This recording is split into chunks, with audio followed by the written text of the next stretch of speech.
É um pouco delicado a gente tratar sobre esses assuntos, porque fica aparentando às vezes que a gente é oportunista, mas vale falar sobre isso, porque tem ah, grandes ensinamentos e grandes compreensões que, quando essas coisas acontecem, trazem à tona um assunto e a gente aproveita para falar sobre os ensinamentos por trás. E como hoje é o Mélio Responde, este quadro que eu respondo as perguntas que vocês deixam aqui embaixo nos comentários dos vídeos, fica inclusive essa sugestão, deixa aqui embaixo suas perguntas para a gente avançar nos nossos diálogos. E chegou essa pergunta, eu vou responder, porque cabe bastante aqui.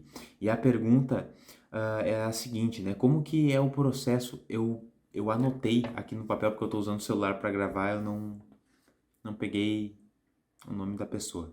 Peço desculpas. Mas aí pelo Instagram. Como que é o processo de desencarne das pessoas famosas? Ela se referia ao caso da Marília, que ocorreu ontem. No caso, eu recebi a mensagem há alguns dias já, né, no Instagram. E ela fala que é muito triste. Então, para nós entendermos um pouco mais sobre isso, né, sobre esses casos que muitas vezes chocam a sociedade em relação ao desencarne de pessoas socialmente conhecidas, né? Mas o que a gente pode falar é que cada caso é um caso em relação aos desencarnes, né?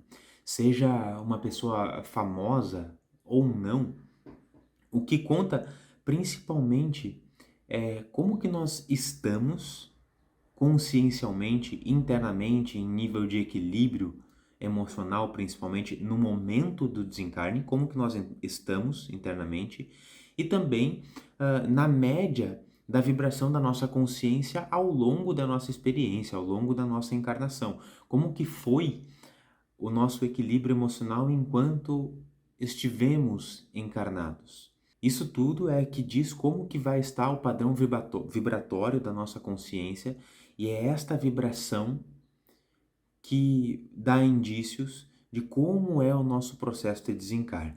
Mas uma coisa que a gente pode afirmar com total convicção é que todo o desencarne, seja ele de pessoas famosas, como você colocou aqui, seja de pessoas comuns, né, que não têm uma vida socialmente aberta, mas também de outros reinos, de todos os animais, inclusive da morte de um vegetal. Todas as experiências de desencarne, há uma equipe espiritual por trás para auxiliar no processo e para fazer os trabalhos necessários. Quais são esses trabalhos? Um deles é o de próprio compaixão, para fazer o acolhimento, a recepção de uma alma que está retornando para casa. É porque nós temos convicção já de que nós não somos deste planeta e não somos também deste plano, né? Nós somos oriundos dos planos superiores e que adensamos, encarnamos num corpo físico para ter essa experiência aqui, mas nós não somos daqui. Então, quando nós estamos retornando à casa, à nossa morada, nós somos recepcionados por essas equipes que estão ali no momento do nosso desencarne. E isso acontece, mas não é apenas para isso que essas equipes estão ao nosso lado no momento do desencarne. É também para fazer todos os mecanismos de desligamento dos liames energéticos do corpo espiritual ao corpo físico. E muitas vezes é necessário também que se apague a nossa consciência no momento do desencarne, para que, caso a gente não esteja equilibrado emocionalmente, a gente vá se agitar, ficar com pânico ou se apavorar, que dificultaria o trabalho dessas equipes. Você faz um trabalho de apagar a nossa consciência para que eles possam fazer todo o trabalho de modo mais tranquilo. E é muito comum que isso aconteça, porque nós não estamos numa sociedade onde a gente lida bem com a morte, a gente não lida bem com a impermanência, com a finitude da vida. Então é comum que a gente cultive um apego exacerbado ao nosso corpo e a gente, no momento do nosso desencarne, mais vá atrapalhar do que auxiliar essas equipes nos trabalhos de desligamento energético que eles fazem. Então é bastante comum que haja uma perda da nossa consciência no momento do nosso desencarne. E esses trabalhos todos são feitos. No caso que você perguntou aqui, né, da Marília, foi uma experiência bastante traumática, né, porque foi um acidente aéreo. E além disso, ela era uma pessoa muito conhecida, uma pessoa muito famosa. É ainda, né? E por essas duas razões é que eu acredito, a gente não tem como afirmar, mas é quase convicção é ótimo, né? Mas é a convicção que a espiritualidade, com certeza, no momento do desencarne, apagou a consciência dela. A primeira das razões é porque é uma experiência traumática, foi ali um episódio traumático, então ela provavelmente estaria bastante assustada, bastante em pavor, né, desequilibrada. Então, com certeza, a espiritualidade apaga a consciência dela, apagou a consciência dela para fazer um trabalho de encaminhamento e de desligamento das questões energéticas ali de uma forma mais tranquila. E além disso, ela é uma pessoa muito conhecida. Quando a pessoa é muito conhecida, é comum que uma quantidade muito grande de formas de pensamento cheguem até esta pessoa, porque ainda mais que foi noticiado nas mídias, né, o Brasil inteiro e o, não o planeta inteiro, mas muitas outras pessoas que não no Brasil também estavam impactadas com essa notícia e estavam pensando nesse episódio e com certeza essas emanações chegavam até ela. Claro que a espiritualidade ela filtra, né? Aquelas emanações positivas de oração, permite-se que chegue até a consciência da Marília, o espírito dela, para que ajude também na manutenção da calma dela, do equilíbrio dela, mas ainda assim é uma carga muito grande de formas de pensamento que poderiam ser direcionadas a ela e isso pode também atrapalhar, né? Porque ela recebendo todas essas informações, recebendo todas essas cargas de uma quantidade infinita de pessoas pensando nela, ela talvez se sentiria culpada, talvez se sentiria mais triste ainda por perceber que ela deixa ali uma gama muito grande de pessoas que ela queria estar junto, com certeza, ela estava indo, né, a fazer um show, inclusive, e essas preocupações dela em relação ao apego a este mundo que todos nós temos, ainda mais, como eu comentei, numa tradição, numa sociedade que a gente não reflete muito sobre a finitude da vida e sobre a morte, então isso tudo traz preocupações que mais atrapalham do que auxiliam no processo de desencarne. Então, com certeza, no caso dela, a espiritualidade apagou a consciência dela para que o encaminhamento todo, o desligamento pudesse ser facilitado. O que fazer, né? O que nós podemos fazer e como que a gente lida com as perdas? Bom, algumas tradições, eu gosto bastante do budismo, diz que o sofrimento é inerente a este plano, né? A morte por si só, ela traz um sofrimento. Claro que a gente pode lidar com isso de uma forma mais madura ou não.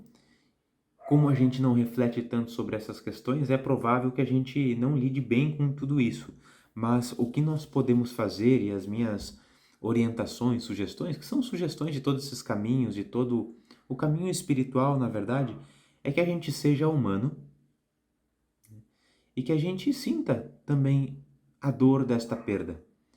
Não tem problema nenhum, aliás, é importante que a gente chore, é importante que a gente viva o luto da perda, porque é uma dor natural, faz parte. Mesmo que a gente tenha a consciência da continuidade da vida, mesmo que a gente tenha a consciência, né, que nós retornamos à nossa casa, mas ainda assim nós não estaremos mais convivendo da forma como estávamos acostumados com uma determinada pessoa.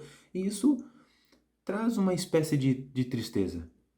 E não tem por que negarmos isso. Nós podemos chorar, vivenciar este luto, mas também dar próximos passos, né? Cultivar, por exemplo, o agradecimento. O agradecimento por todos os momentos que nós tivemos com determinada pessoa que passou por uma outra experiência.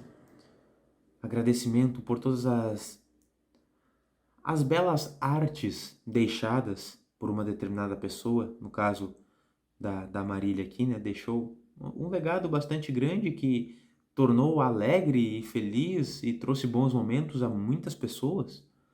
Então, cultivar esse agradecimento é algo que a gente pode e deve fazer, na minha percepção. E claro, isto certamente ocorrerá novamente, mais e mais vezes, porque faz parte da nossa experiência. Ela iniciou, um dia chegará ao fim. Tudo aqui neste plano tem começo, meio e fim. Nós também trilharemos o caminho do desencarne. Então é importantíssimo que a gente pare para refletir, para olhar mais para a morte, para olhar mais para a impermanência, para olhar mais sobre a finitude da vida. Para que quando essas situações ocorrerem novamente, a gente tenha um equilíbrio maior para lidar com tudo isso, porque certamente elas irão ocorrer. Nós lidamos com a morte diariamente, mas a gente não para olhar para ela com maior clareza, com maior discernimento. E a morte não é um castigo, né? Ela é um alerta apenas de que isso aqui tem um tempo X, e inclusive nos traz a possibilidade de olharmos para a nossa vida e escolhermos o que é que vamos fazer com o tempo que temos aqui. O tempo ele não nos é infinito neste plano. Claro que ele continua com todas as outras experiências, mas aqui nesta passagem, com este corpo, esta persona, com este contexto, tem um tempo finito. O nosso corpo morre todos os dias a nível celular, a vida se renova de estação em estação, vive e vivencia a morte, e é extremamente importante para que o próximo ciclo seja próspero e produtivo, que a gente possa também cultivar as reflexões sobre a morte. E claro, muito também sobre a vida. Estão intimamente conectadas. Respondendo a sua pergunta, né, como é o processo do desencarne, acredito que tenha dado aqui algumas elucidações e espero ter contribuído. Deixe aqui embaixo as suas perguntas para os próximos Hélio Responde. Deixe seu like, se inscreva no nosso canal também. Compartilhe esse vídeo com quem mais você desejar. Se você desejar refletir junto com a gente, claro, tem todos os vídeos aqui no nosso canal, inclusive os diálogos filosóficos, são vídeos precisos sobre reflexões, tratamos já sobre a reencarnação, inclusive, mas fica também o convite para você, além de refletir, de praticar com a gente dentro das nossas comunidades, no Projeto Crescer, o link está aqui embaixo na descrição do vídeo. Temos as comunidades do conhecimento, ao qual a gente aprofunda em temas, em assuntos da espiritualidade também, para refletirmos juntos sobre essas questões e tantas outras, mas também as outras comunidades para avançarmos nas nossas práticas, que aliás a reflexão é uma prática e prática importantíssima. Eu agradeço muito a sua presença, nós nos vemos nos próximos, um grande abraço, um big beijo, fique na paz e até mais.